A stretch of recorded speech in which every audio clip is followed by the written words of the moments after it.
What's up guys and welcome back to the channel. Today I wanted to explore the Inquisitors, but rather the ultimate version of the dark side and Emperor Palpatine at the time and his opinion on the lowly Inquisitors, and ultimately why he decided to implement the Inquisitors into his empire following the events of Revenge of the Sith, and the significance that they play, but ultimately Palpatine's true plans and thoughts about the Inquisitorius. So let us begin. In the formative years of the Empire's reign, there was much to be done to secure their hold on the galaxy in the dust of the Clone Wars. One thing in particular was to clean up all of the stragglers of Order 66, an operation which was spearheaded by Darth Vader. Soon though, the Empire would employ the service of the Inquisitorius to aid in the Jedi hunting effort. Many of the Inquisitors were fallen Jedi themselves, twisted, and turned to the dark side. Despite their notorious reputation, the success of each Inquisitor is questionable to say the least. It should be debated as to whether the Inquisitors were as effective at hunting Jedi as they were at being Jedi. The consistency of their success often varied, with the Grand Inquisitor being the most ruthless and effective,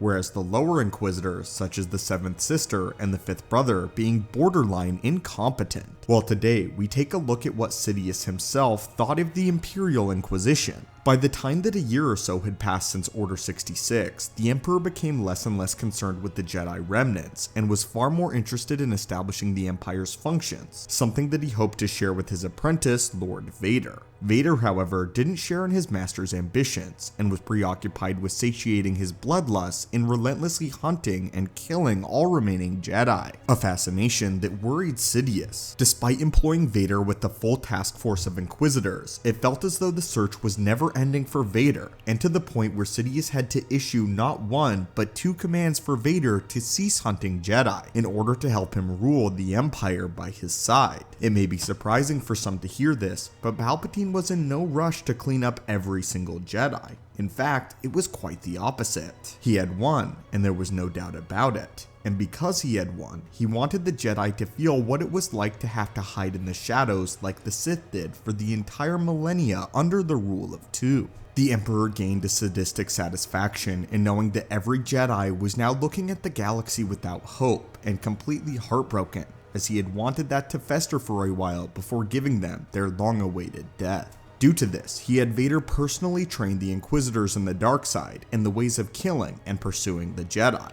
To put it simply, Vader wasn't exactly the greatest teacher of the dark side, especially just after Revenge of the Sith, given that he had just briefly been inducted into it himself. His methods of teaching were horrifically brutal, with endless combat training and even going as far as wounding each of the Inquisitors in some way, so that they would know the feeling of true loss. His purpose was to break their defensive Jedi fighting habits and get them into the full swing of an overwhelming offense. These were not beings trained to be Sith, but rather force-wielding grunts to find and kill Jedi, and kill them with a brutal, if not overkill, offense. However, for a couple of these Inquisitors, that training backfired, and they had bad habits of tunnel visioning which left them carelessly prone to mistakes in the heat of a duel, especially against more composed force-wielders. Many Inquisitors were only really able to destroy Padawans and lesser knights, with more experienced knights and masters being able to easily overpower them. Palpatine would even directly note and comment about the Inquisitors, which we get a brief peek at in the Book of the Sith. In the chapter Ultimate Power, which Sidious had written himself sometime before Order 66, he lays out all of the secrets to manipulating the war, as well as his plans for the future of the Empire. Scribbled in the margins, Sidious comments on his own chapter from 20 years later, perhaps right before the destruction of the second Death Star.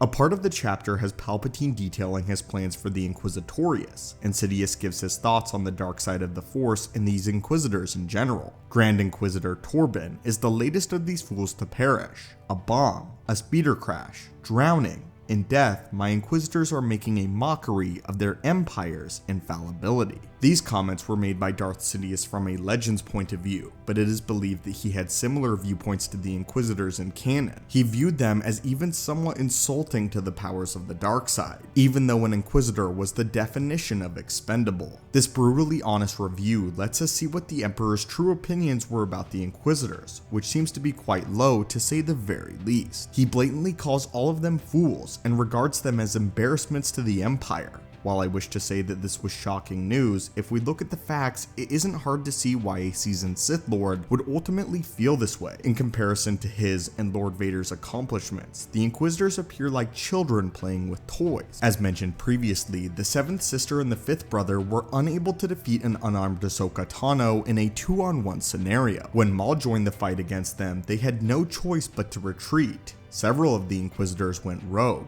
with 2 falling in love and attempting to leave the Empire, which made Vader spend valuable time hunting them down and ultimately killing them just like the Jedi they had hunted. And Trilla, who we meet in Jedi Fallen Order, fails to capture what is essentially still a Padawan Cal Kestis by being repeatedly outsmarted and outplayed. Her emotions were in such turmoil that she too fell away from the Empire and was promptly killed directly by Vader. And as Palpatine mentions in Legends, 3 of them were killed by a bomb, crashing of a speeder, and drowning. The most competent and threatening out of all the Inquisitors was the Grand Inquisitor, who unfortunately Palpatine also mentioned by name and roped him in with the others as fools. Rendering his accomplishments minuscule in the eyes of the Emperor, Sidious finds them all to be poor reflections of the public image of the Empire and the dark side, but with limited resources. He has to work with what he has. It's a possibility that Palpatine doesn't want to spend any more previous time finding and training new Inquisitors, so he just lets the current supply run their course. So Vader stays occupied with the Imperial affairs rather than contributing to Jedi hunting pursuits that Palpatine believes Vader's presence is unworthy of.